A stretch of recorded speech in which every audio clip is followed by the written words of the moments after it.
Well, hello and welcome to the Profit Express. I'm Tim Healy, and I'm inviting you to join me each and every Wednesday so you could be prepared to win the battle for business. That's right. So welcome aboard. And as always, a special thanks to our good friend and sponsor, Corbett Public Relations, where they've been promoting and protecting businesses and brands for over 30 years. So do yourself a favor. Visit Bill and his team at CorbettPR.com. That's CorbettPR.com. Welcome aboard, everybody.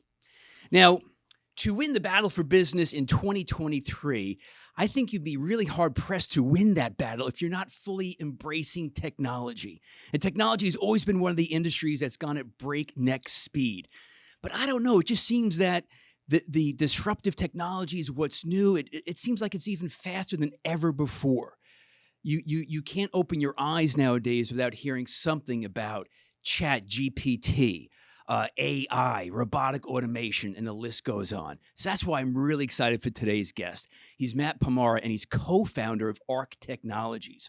So I want to get his insight into what impact technologies are having today, not just on your business in general, but a little bit more specifically. I want to talk about the impact of these technologies on the workforce and actually the workplace, especially post-COVID. That's going to be one side of my conversation today with Matt Pomara. Again, he's co-founder of Ark Technologies. So not only are we going to discuss what's hot in IT, in technologies, what you need to know as the business owner, but another very interesting side to the Ark Technologies story is they've been in business for essentially a year. They're just about to celebrate their first anniversary. And a big part of their growth strategy is M&A, mergers and acquisitions. And they've already acquired a couple of companies, and they still have companies on the horizon that they're looking to acquire. So not only are we talking technologies today, but if you are a business owner who is looking to acquire other businesses, or maybe you're looking to be acquired, this is going to be some really, really interesting insight into a fellow business owner who's doing it right now. So it's a pleasure to have on board the Profit Express, Matt Pomara, co-founder, Ark Technologies. Matt, how are you today? Very good, Tim. Thanks a lot. I'm really excited to be here. I'm a big fan of the show. I listened to the fashion episode, so I cleaned my appearance up just a little bit, and I'm excited to be here. Well, listen, you're looking good, so I'm glad you did hear that episode in particular. We have certain standards on the show, of course, but you're looking great. So let's jump into the technology side of things first.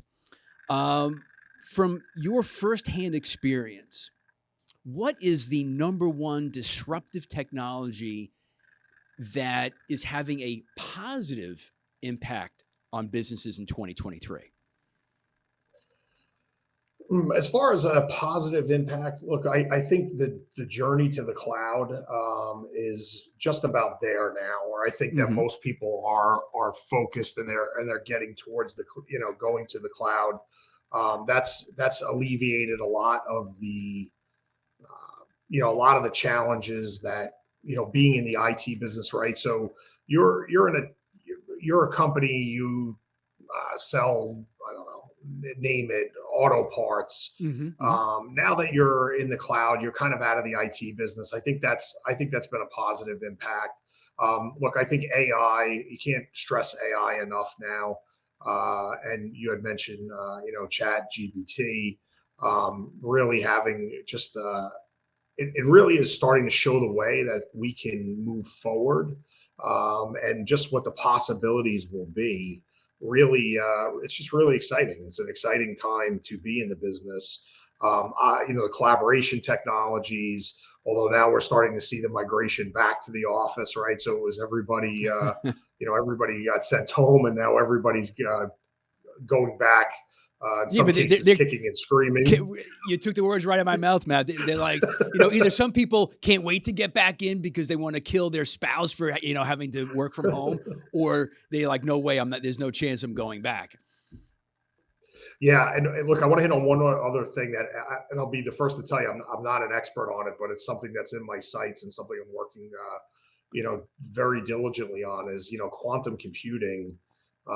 Some of the algorithms that we use for security, quantum computing, when it would have taken 100 years to solve the algorithms, now are solving them in less than 30 days. That gives me great pause, and it's something that I'd love to see if we can harness that and figure out how to use that for good instead of bad. But real exciting.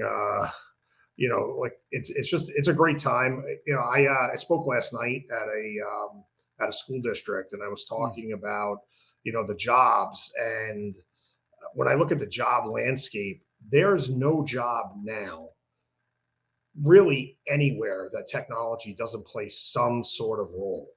Yeah. And that's why it's a breakneck speed of the business. And you know I was, I joked last night with some of the students that I was a journalism major, and I think I kind of chose wisely to follow my path into considering I would have probably been eliminated with GPT. Yeah. So Well, it worked out.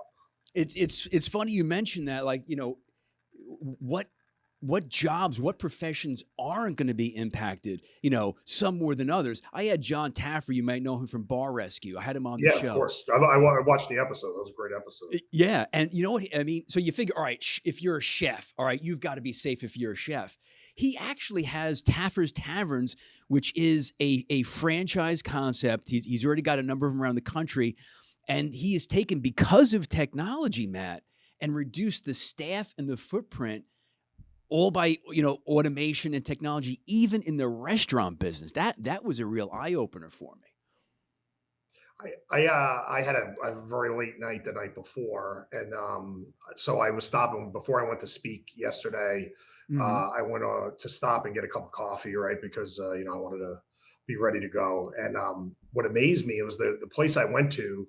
The rack had more. They had a rack by the door that had more orders than there were people online. So Yeah. people were already pre-ordering everything, using their phone.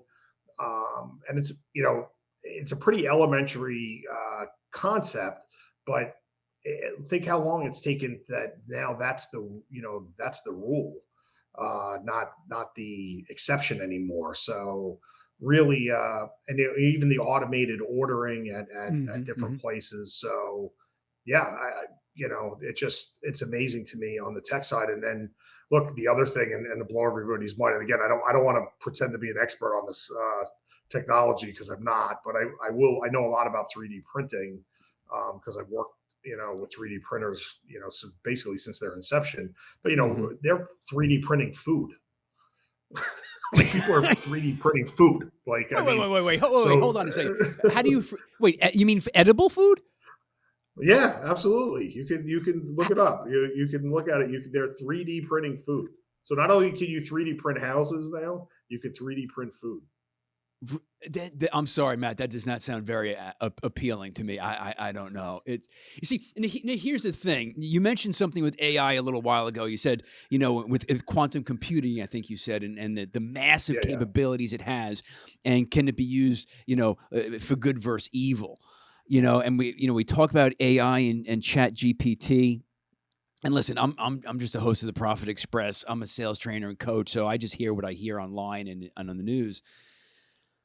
But from where you are today, as a co-founder in Ark Technologies, what do you think is the one technology that could be abused, that could have a negative impact on consumers?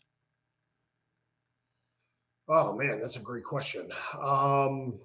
What could be, I what I go back to and what I'm always afraid of is, and again, I'm battle tested on the subject, is anything involving security, because what's happened Mhm. is people's personal identifiable information. Like one of the businesses I see coming down the line is going to be data trusts, where you have your personal information is protected, and I could absolutely see that as something down the line. And again, with all this data that's being collected, so what could be abused? You know, there are so many things that data is being collected for that. for the most part, is genuinely trying to help you. It's not, they're not collecting all this data. People are not collecting, businesses aren't collecting this data, websites aren't collecting this data to hurt you. They're just trying Mm-hmm. to make your life and my life easier, right? Yours, I mean, you and I, Tim, as far as people who are, make their living in business development and sales. It's like, all right, I want to understand. I want to understand my client better, and I want to understand what their needs and wants are. So I Right. can absolutely see that going south rather quickly when the wrong people get that kind of information about you. You know, just the different things I've had to, I've seen firsthand on the security side, and it's my least favorite of all the technologies I work with. And I've said this 100 times. Security is my least favorite, right? I just, this was a lot. This job was a lot of fun until the hackers showed up. Is my go-to line, and I just like any of these great we have all these great technologies. We're moving at the speed of business. We're excited, but now we always have to, you know, close it up, right? Because we have Right. to make sure it's protected and all the information is protected. And we are just getting so much more information historically in the Yeah. past Yeah. than we Yeah. used to in the past. So yeah, if I was going to say anything, I would say the analytics, the data piece. That's the technology I'd be really worried about. And it's the Profit Express today's guest, Matt Pomara, and he's co-founder of Ark Technologies. So we're certainly talking disruptive, exciting, fun, and even scary technologies here today. Matt shared with me early before the show, before we got started, that he's got some bonus material that he's holding on to the end. So certainly continue to listen and watch the Profit Express right here. Now, you mentioned, I said, what's the one technology that's most likely to be abused? And it's data, right? Now, as a business owner, you're a business owner, but we're also consumers, and I'll even say as a consumer, I'm the kind of guy sometimes who wears a tinfoil hat because, you don't trust, what are they doing? They say this, they say that. But as a business owner, when you can get some really awesome insight into consumer behavior and profiles, that's very tempting, very tempting. And to me, it's just that real fine line. Like you said, if it gets into the wrong hands, it might not be a good thing. Yeah, and look, I don't want to. I'm not a conspiracy theorist, right? So, I think for the most part, the majority of the people that are trying to collect this information are just trying to do it to better understand you as a consumer and to better market to you. Like Mm-hmm. I always give the example, and in this case, this will hit home for you. Is like, marketing hair care products to me is probably not a great strategy for your business. Right. Like I'm not, so as much as you call me or as much as you send me information, and even if you give me a great deal, I'm Right. probably not going to buy it. I feel So you. Yep. yeah, so exactly. But there's certain things that I absolutely am a sucker for, and hats being one of them. I can't even tell you how many hats I own, and We have a lot in so common, Matt. yeah.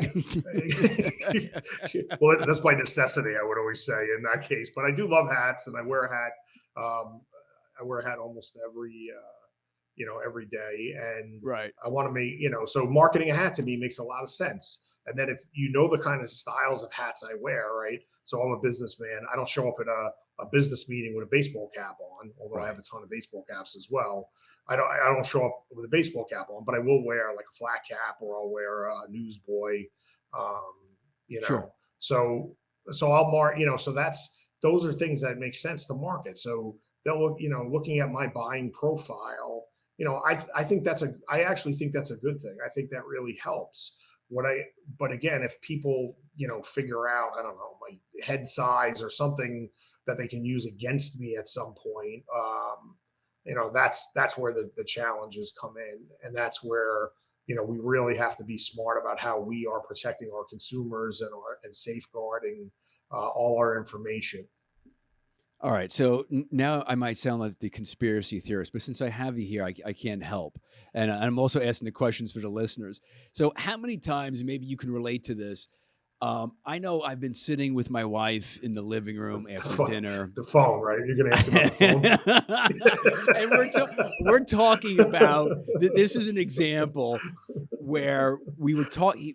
My wife Carrie was talking about a friend who was going to do an RV trip across the country. Now, I'm not an RV person. I'm sure they're fun, Sure. whatever, right? And then within minutes on her phone on Facebook, RV ads pop up. Come on now.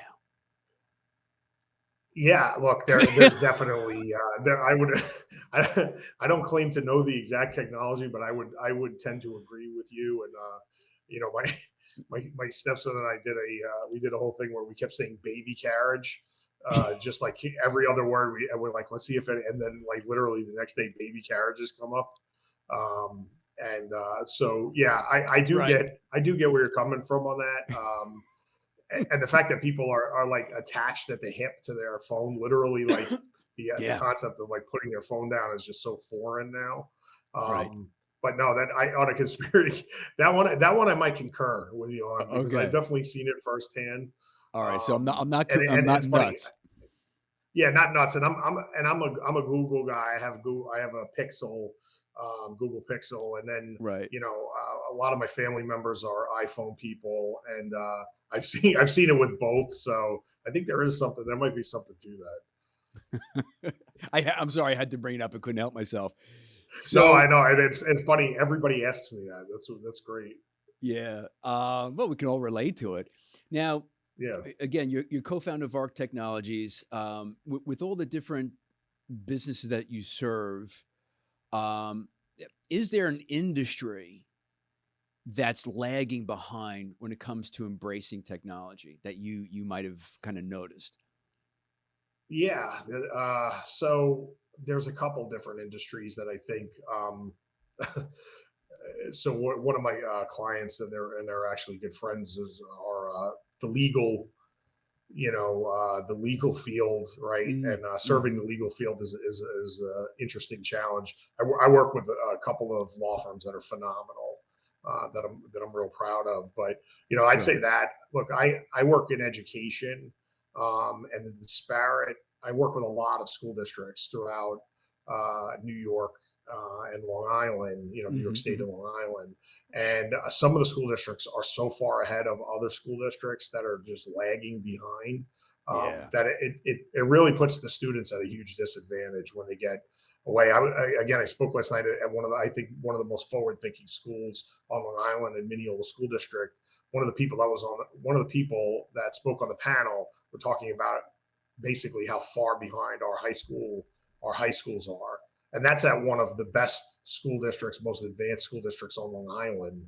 So I didn't have the heart to break it to them that I've been to other school districts that, they're like, well, the reason you want an agenda book versus using your phone is, nobody can hack an agenda book. And I'm like, oh yeah, okay. I was like, yeah, that's yeah. And again, I still carry a marble notebook, so I'm a handwritten notes guy back from my journalism days. But I'm like, Right. man, I don't know if that's the sales pitch I'm going to be using as a school district. Well, nobody's going to hack my notebook. I can tell you that. I'm like, well, what if you Right. lose it? What if somebody Right. steals it? Like, what do you do then? And Yeah. he didn't take that kindly. Well, yeah, nobody likes to have the soft underbelly exposed. So Yeah, law is behind the times. The educational, the school districts are behind the times. Um, not all schools, not all schools. right, Some of the schools are far. I know school districts that are far more advanced than some of the businesses we work with. really, Um, but yeah, so and I do think that financial institutions, they tend to put their money where their mouth is. If they could figure out, if you brought up, you bring a project to them, or something, you say, hey, this is something I think you should do. hmm, They'll be like, nah. But if you bring it to them and say, hey, this is what you could do, and this is what your ROI will be, they will literally do it. They'll be like, all right, and they'll go, pull $1 million painting off the wall and go sell it to finance the project if they need to, because right, right, that's how they think, because they understand their business. yeah, different animal for sure than let's say school Yeah. districts. Um, we spoke about it a little while ago. The virtual office. And listen, for my business as a sales consultant, it's made me more profitable. Yeah. My business before COVID was primarily, Montauk to Manhattan, I used to say, and a little bit into Jersey, perhaps. Now, literally, I'm across the country. So my marketplace has expanded Yep. significantly, and my profitability. So as a business owner, I'm like, yay, this is great. I'm just throwing it out there. Maybe you can answer, maybe you can't. I don't know, but the impact of it, because now it's 2023. We're 3 years into this. We're past it, but Yeah. people are not going back to the office. So what have you seen in the impact of that with your clients? Yeah, I'll tell you one thing that I've definitely noticed, and it's not really a tech thing, but I think it's important to note, is that clients' employees are much more they are less loyal, I would say, to the organization, because they didn't foster the connections over the last 3 years that they might have had historically. So I've seen that as a negative impact, where I think the workforce is much more transient than it used to be, because it's like, well, you know, I don't like. I remember when I had switched jobs, like there was so much thought process into switching jobs, because you were friends with the office, you saw each other, you grew, you Sure. kind of, in my case, a lot of the people I grew up in the industry together, and then you had your favorite places you went to lunch, you had the You build connections you relationships. fostered, Yeah. yeah, the relationships you those connections, and then and it's like, and then your commute would change. Like, oh, am I adding time on my commute, or all this different thing? Well, now it's just like, okay, well, I don't work here anymore. Fold my laptop up and then just reopen it, and I'm at a new company. Like, I think that's been a major impact. The one thing I think the productivity gains. I think the productivity gains are probably overstated a little bit, because Mm-hmm. I do think people take a lot more liberties than they probably should. Yeah. Um, but but I also do think, I think there's the people, and it's, look, it's like that in any business. Some people will really work hard and excel, and then some people will not. And Yeah. that was probably true in the office environment, but I think it's much more glaring with the whole remote office setup. For And sure. Yeah. you know, yeah, definitely. So, and then look, the whole, like, I crack up now because I'm a big proponent of Microsoft Teams. I work very closely with we work closely with Microsoft. I came from Cisco, where we were a huge WebEx shop, and like nothing drives me crazier than everybody just calls everything Zoom. Mm-hmm. Like, oh, I'm Zoom. I'm going to jump on a Zoom. I'm like, that's not Zoom, just so you know. But I don't know, it's just a Well, personal pet peeve. I figured it's I'd throw it out there. Like, I know we're not Zooming now, right? We're using, no. you're using a podcasting software, but I can assure you that people are going to watch this and think we're on Zoom. That absolutely drives me bonkers. Well, you know what it's like? It's like Zoom became the verb. It's like Xerox. Xerox, some of these, Yep. back in the Kleenex, day, Xerox. Yep. making the copies. Listen, I have to say, I don't want to start controversy here, but I just can't wrap my hands around MS Teams, man. To me, Zoom is much more friendly, but that could be another conversation. Oh, listen, we're going to do that together. We'll take that offline, you and I, and I'll get you up there. Look, nothing's more fun than putting your colleagues in a snow fort, or you check me out on Twitter. I always sneak photos, like, while I'm on the teams, and I like put them into the together mode. So, like, stick them in the coffee shop, the virtual coffee shop scene or something.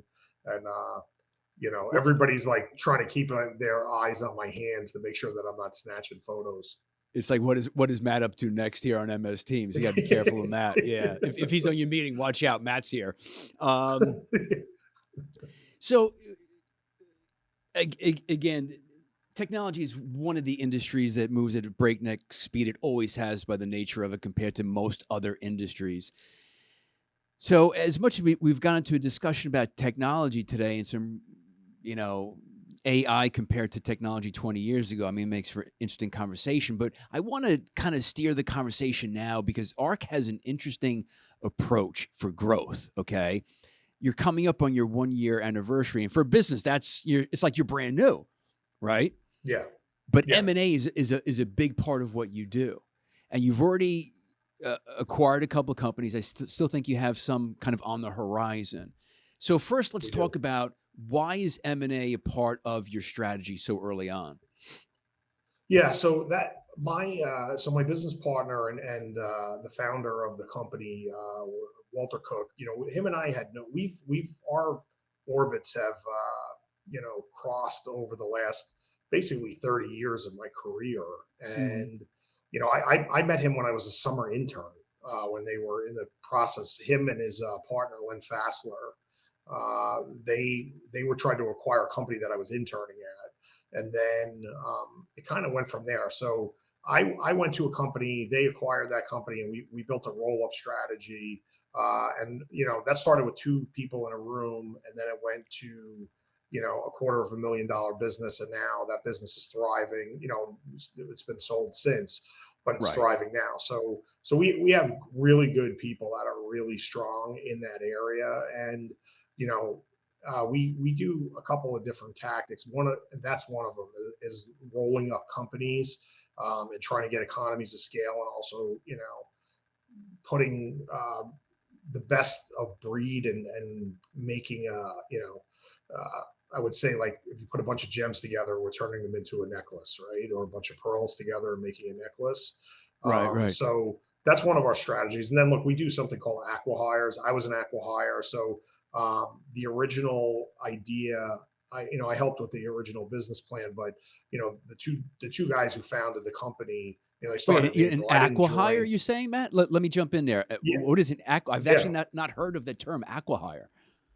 So an acquihire is looking at people that are kind of known in the business, and Okay. people that have a great reputation, or people that are like a strategic. It's almost like strategic hiring, where you look at them. You look at and say, all right, look at their body of work, and maybe we don't want their company, but we want them as part of our Oh. business. And instead of just hiring them, you bring them in as your partner. And to be honest with you, that's kind of how I got into this picture.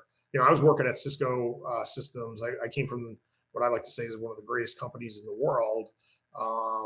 And I was able to put a deal together with my partners. We have awesome equity partner who's really backs us up. And I didn't think there was any chance I would ever leave Cisco to start again, but it Hmm. just proved to be too fun, right? I was too excited. I felt like I have a lot of years ahead of me, and that I wanted to do something. So when we looked at that, I would be considered an acqui-hire. I brought in an awesome technology person, and Josh Lipton, who's one of those guys who could just make any kind of technology work for you. Mm. And again, I always say he skews a little bit mercurial, like most engineers do, but he is very talented. And then again, Walter Cook, who really is the guy who put this whole deal together. Him and I, Right. um, we talked about it, and he's a big believer, and we always say, like, we don't want cicadas on the ark, right? So we want to save all of God's creatures, but we don't want any cicadas. So we look to put good people in the boat, and and keep at it. But yeah, that's kind of our. So maybe we don't necessarily want your business, but we want you as part of the business. So it can go from acquisition of a company, and if that doesn't really fit your criteria, then it's kind of like very strategic, high level recruiting. Actually, Yeah, it is. It is, but it goes a little bit further than that in the fact that it's you're treated as if we are buying your company, right? So you come on board, you become our you work with us as our partner. We mm. we work with you as far as making sure you understand you're part of something bigger, right? So the concept we believe in is you know we want this to be something that you're a part of, right? Not just a place you work. So That now, makes sense. no, it does. Which okay, so which leads me into this thought then. Um, you know, acquiring companies, it starts with conversations, it starts with introductions. You're seeing somebody in the marketplace that gets your attention, right? And you guys start your due diligence, your conversations, your meetings. um, when you guys are looking at a technology company, what would you have to see? What would be the red flags that would turn you away from getting in with those folks or acquiring them? Yeah, so great. That's a great question, and it's there's a lot of things that you have that goes into doing this, and a couple of things that we look at, right? We look at uh, recurring revenue.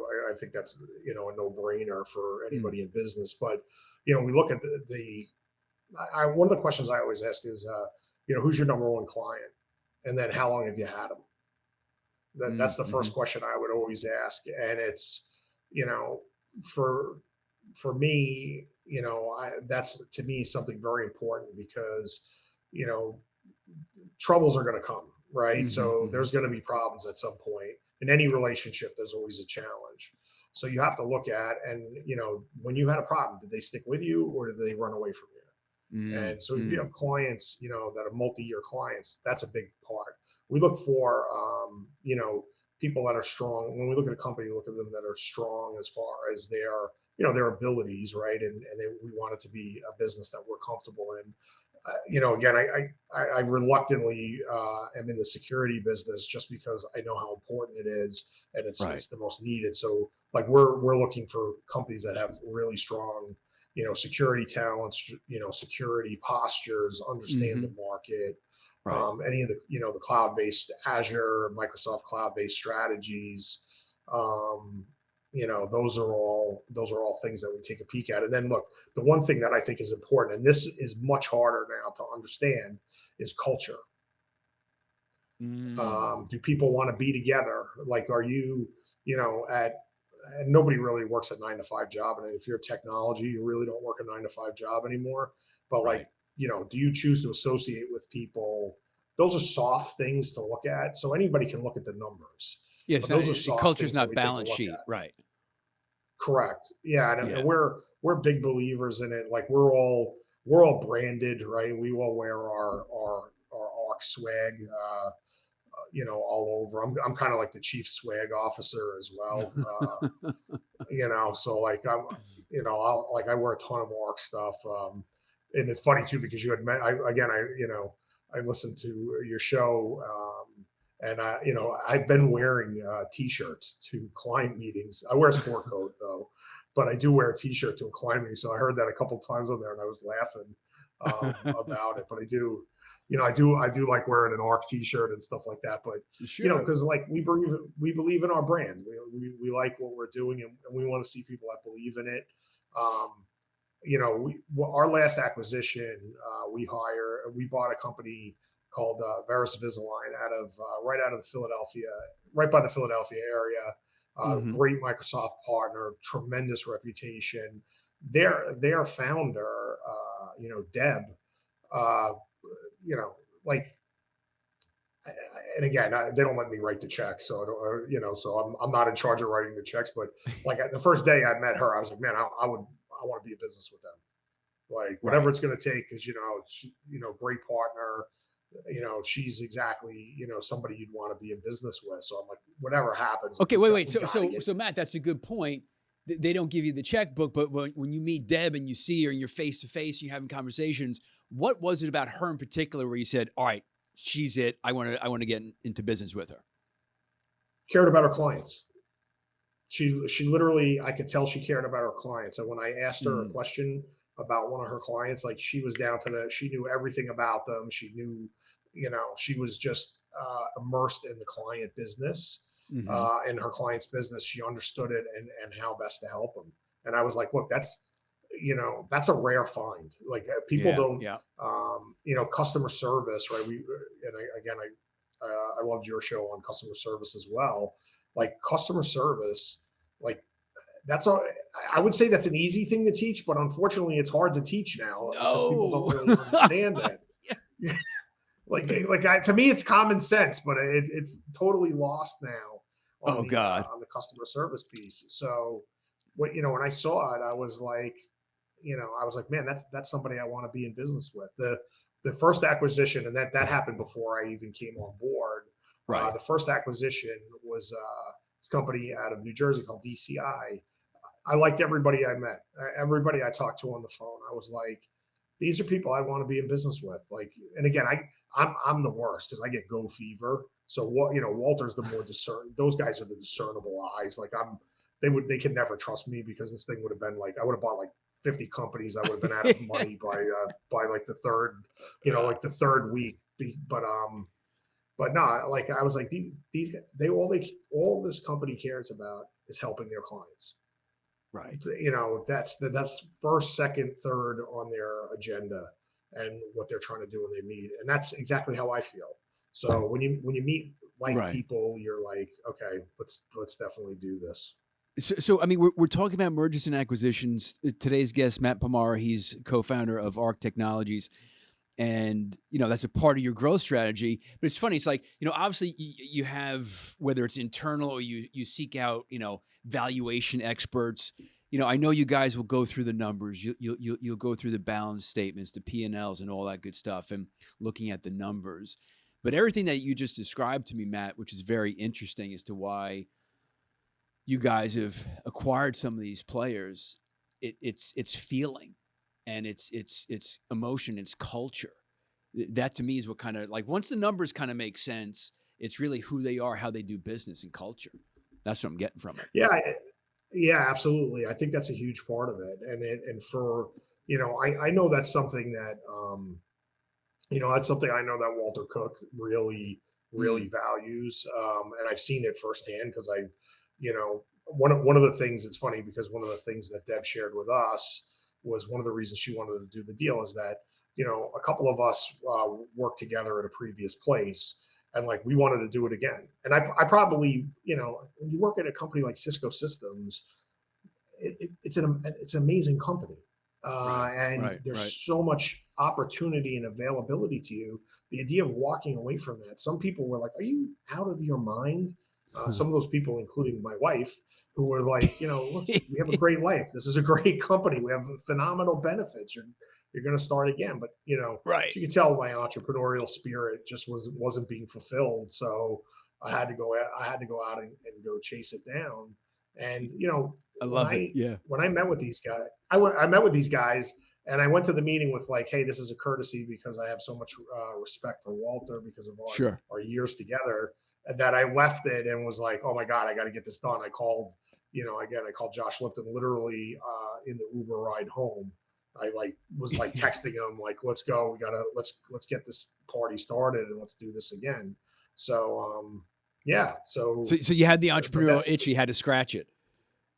Yeah, 100%. And that's anybody who knows me will tell you I'm not a big rules guy. Like I don't like I believe in my autobiography is going to be the rules were not meant for me. That's going to be the title.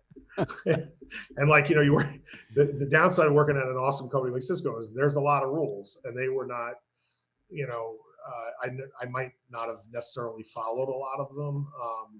Right. And so that was always a challenge. So like here you get to spread your wings a little bit, get to do what you want to do. Right.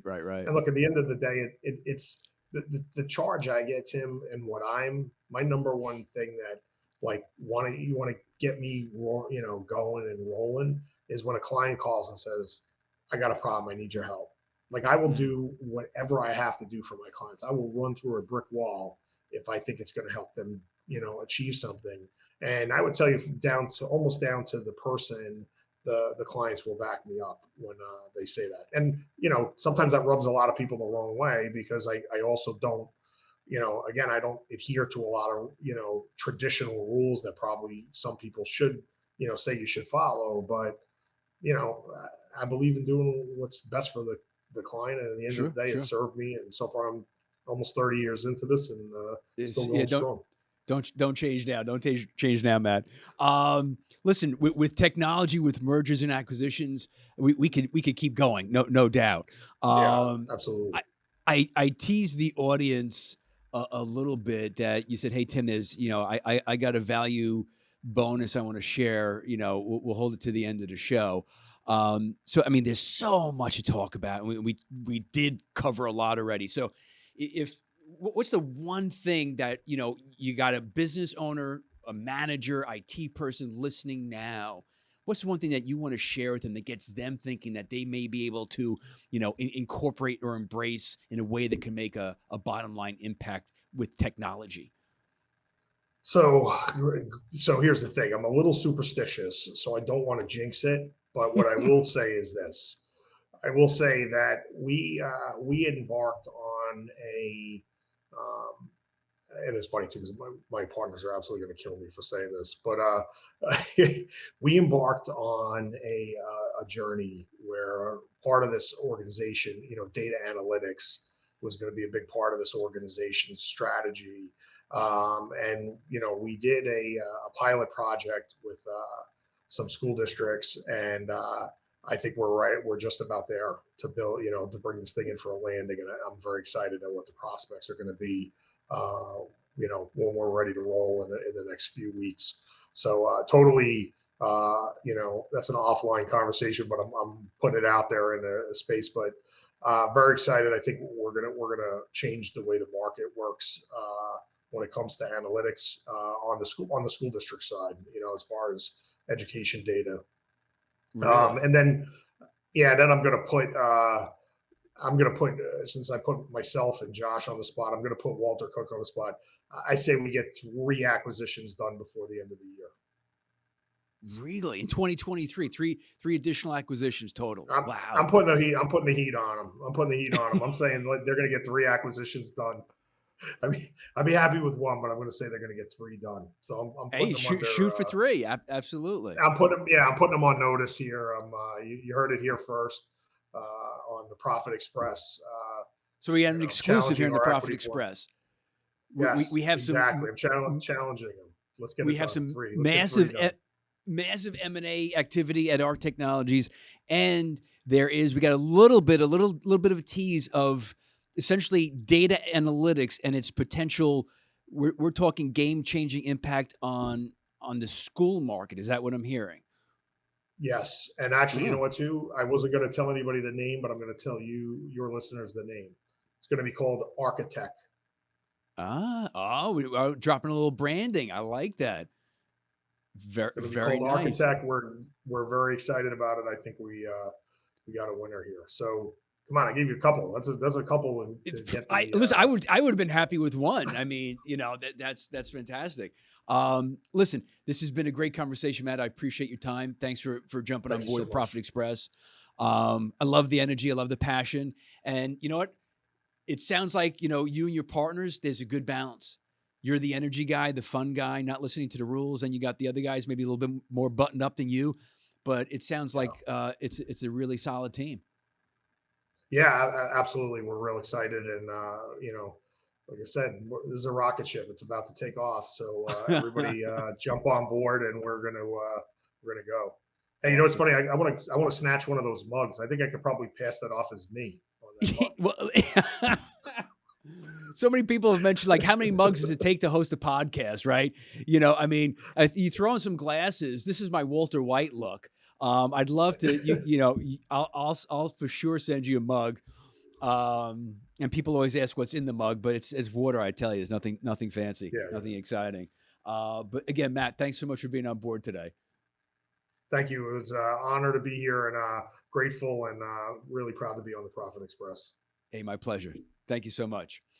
And this, of course, is the Profit Express, and be on the alert Wednesdays for shows like today's guest with Matt Pomara. He is co-founder of Ark Technologies, sharing some really great insight into technologies. We had an M&A conversation. I mean, it just abounded with some juicy, valuable stuff. So the deal when we are on the journey to winning the battle for business.